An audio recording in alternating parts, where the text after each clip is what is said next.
Assalamualaikum warahmatullahi wabarakatuh. Berjumpa lagi bersama saya Kesha Brigita Yusar Lamba dalam program Education Talk Politeknik Bosowa. Tentunya program ini akan menayangkan seputar edukasi, pengalaman, dan tips and trik mengenai dunia vokasi. Nah, kali ini teman-teman, saya sedang bersama salah satu mahasiswa Politeknik Bosowa yang tentunya akan menceritakan pengalaman serunya mengenai eh, program magangnya di Politeknik Bosowa yang berada di dalam negeri nih. Kemarin-kemarin kan kita membahas tentang pengalaman praktek industrinya di luar negeri. Kali ini kita akan membahas yang berada di dalam negeri. Oke, jauh sebelum ke depan, mari kita kenalan dengan kakak yang ada di depan Iya, saya. Kak. Halo Kak, perkenalkan nama saya Rifki, biasa dipanggil Iki, dari program studi teknik listrik. Dari program teknik listrik, biasa dipanggil Kak Eki nih. Kak Eki, saya mau tahu, penasaran bagaimana tentang pengalaman kakak selama PPI di dalam negeri. Kenapa bisa memilih PPI di dalam negeri? Baik Kak. Saya memilih PPI di dalam negeri dikarenakan belum tentu kita saat PPI di luar negeri masih ada di dalam negeri kita yang bisa dieksplor, ya kan Kak? Sesuai dengan program studi saya, teknik listrik, saya PPI di Santomo, tempatnya motor listrik, yang dipimpin oleh perusahaan Jepang. Perusahaan Jepang ya. Jadi melakukan magang industri di Santomo. perusahaan Santomo. Nih Kak, coba ceritain tentang pengalamannya kakak selama kakak magang di Santomo. Pengalaman yang pernah saya dapat di Santomo itu tidak pernah saya dapat di kampus. Seperti jadi administrasi, kan di kampus teknik listrik sendiri tidak mengajarkan apa yang dibilang administrasi. Pada saat saya magang di Santomo, saya ditempatkan di bagian administrasi, tapi tidak lama. Dan adapun bagian lain yang saya dapat di Santomo sebagai teknisi yang dapat melihat apa bagian-bagian yang terdapat di dalam motor listrik tersebut, seperti ECU dan controllernya sebagai penggerak dari motor listrik. Itu. Jadi banyak hal ya yang akhirnya dipelajari dari perusahaan Santomo sendiri. Dan di sana Kak, pengalaman-pengalaman serunya di sana bagaimana Kak? Boleh diceritakan, siapa tahu ada adiknya yang penasaran. Pengalaman saya di sana yang seru itu, dari setiap karyawan itu sangat baik.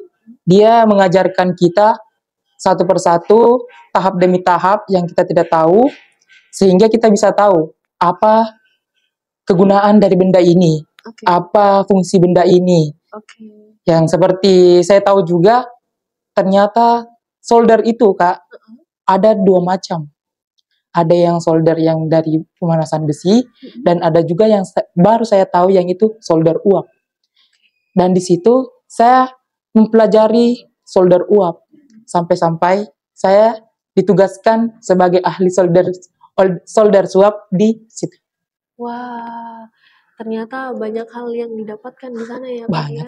Dari yang kita hanya belajar teori biasanya kalau di kampus, atau melihat lewat buku, melihat lewat handphone, lewat internet, dan akhirnya kita lebih mengetahui pada saat kita masuk di dunia kerja, dunia magang.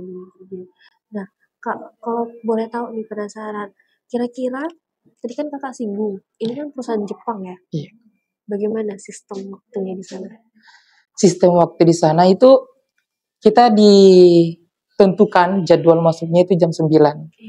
Jadi otomatis kita datang sebelum jam 9 untuk prepare, seperti membersihkan ruangan dan mempersiapkan alat-alat yang ingin digunakan pada saat pengerjaan motor.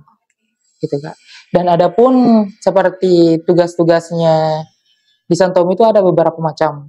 Ada bagian teknisi, ada bagian stasiun baterai. Nah di situ kita membagi masing-masing apa tugas kita masing-masing saat pagi hari sebelum melakukan kegiatan bekerja. Nih Kak, dari cerita kakak tadi ada yang menarik perhatian saya. Bagaimana waktu kakak yang berada di perusahaan Santomo itu kan banyak mengerjakan dari bagian admin, terus habis itu menjadi bagian teknisi, dan bagaimana cara aplikasikan Kakak mengenai pengalaman Kakak itu sampai nanti di dunia perkuliahan selanjutnya. Boleh ceritain Kak? Oh bisa Kak.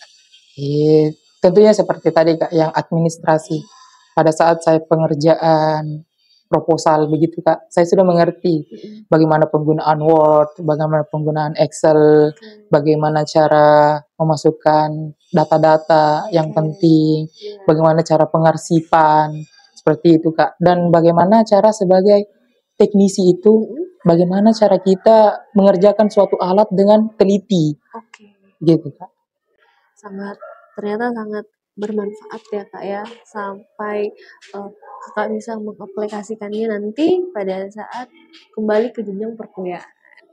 Nih, pertanyaan berikutnya nih Kak yang saya mau tanyakan sama Kakak, bagaimana adakah perbedaan selama waktu menjadi karyawan pengalaman di Santomo, lalu perbedaan waktu dengan di masa perkuliahannya Kakak? Bagaimana juga cara manajemen waktunya? Tentunya kalau kita kuliah kan biasa ada jam ngaretnya, kalau di kerja bagaimana? Kalau saya sendiri selama magang tidak pernah telat Kak, karena saya diberikan amanah untuk membuka showroom ya Kak ya. Jadi saya memaksimalkan bangun jam 6 pagi untuk siap-siap, dan jam 7-nya saya berangkat ke Santomo. Sampai di Santomo saya membuka showroom untuk melakukan pembersihan. Dan di sana saya sangat apa ya namanya Kak? Disiplin lah. Karena kan di sana kan memang tertata, memang Kak, tertata rapi dari kehadiran, kebersihan, kerapian. Apalagi karena ini perusahaan Jepang ya, ini perusahaan Jepang itu kan biasa ketat, bukan biasanya, selalu ketat. Jadi memang harus disiplin. Jadi dari ceritanya Kakak Iki ini, saat magang itu kita harus disiplin waktu karena kita harus mengikuti jam kerja yang memang sudah ditentukan. Jadi tidak semau-maunya kita, tidak sedatang-datangnya kita, tidak sekerja-kerjanya kita, melakukan banyak hal yang di luar dari job desk kita. Tentunya karena mereka ini ingin membuat kita itu memiliki pengalaman dan power yang lebih kuat untuk penunjang kita nanti mencari pekerjaan gitu. Nah Kak, pertanyaan terakhir dari saya, apa sih kesan dan pesan Kakak selama Kakak berkuliah di Politeknik Bosowa, dan kesan dan pesan Kakak selama Kakak magang di perusahaan Santomo? Yang pertama dari Santomo dulu ya Kak. Pengalaman saya di Santomo itu banyak sekali Kak, dari mengenal orang yang lebih dewasa, yang lebih tua dari saya, dan saya pun menggali dari dia bagaimana pengalamannya dia, sehingga saya bisa mengaplikasikan kepada diri saya sendiri. Dan selama di Santomo, karyawan-karyawan di sana menerima saya dengan baik, sampai-sampai saya cuma dianggap sebagai karyawan di sana, bukan sebagai anak magang lagi Kak. Dan pengalaman saya selama di kampus itu sangat luar biasa Kak. Awalnya saya tidak ingin kuliah Kak, dan saya menemukan kampus Politeknik Bosowa, itu pun dekat dengan tempat saya tinggal Kak. Dekat dengan tempat tinggal. Ya, di sana saya belajar tentang banyak. Kan saya SMA-nya kan jadi dari jurusan IPA. Saya masuk di teknik listrik, saya kan iya Kak, lintas jurusan. Saya nggak ngerti apa-apa tentang teknik listrik.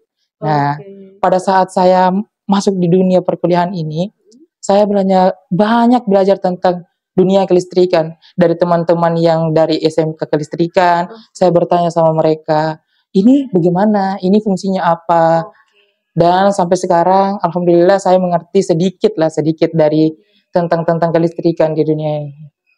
Tambah lagi dengan pengalaman-pengalamannya saat magang di perusahaan Santomo. Jadi banyak hal yang kita temukan saat kita melakukan magang ya, yaitu adalah pengalaman kerja, semi kerja, yaitu pertama kita udah mengenal dunia kerja, jadi saat kita mencari kerja kita tidak kaget lagi. Dan yang kedua adalah pengalaman kita bertemu dengan orang yang lebih dewasa, Jadi kita gampang adaptasinya pada saat kita bekerja. Terus habis itu tentang manajemen waktunya kita harus memanut dan juga mengikuti aturan perusahaan yang telah telah ditetapkan. ditetapkan sama kita. Apalagi kita sudah dipercayakan menjadi seorang anak yang ditugaskan dan diwajibkan dan disiplinkan waktunya untuk kita. Baik Kak Iki, terima kasih banyak atas waktunya, udah memberikan kesempatan dan pengalaman-pengalaman yang serunya, pengalaman yang menariknya, dan juga menceritakan tentang pengalaman magangnya, baik di lingkungan perusahaannya, begitupun juga dengan lingkungan perkuliahannya. Terima kasih banyak Kak Eki. Oke teman-teman, itulah dia pembicaraan saya dan Kak Iki yang merupakan salah satu mahasiswa Politeknik Bosowa. Kalau begitu, teman-teman, saya Kesha Brigita pamit undur diri. Sampai berjumpa lagi dan wassalamualaikum warahmatullahi wabarakatuh.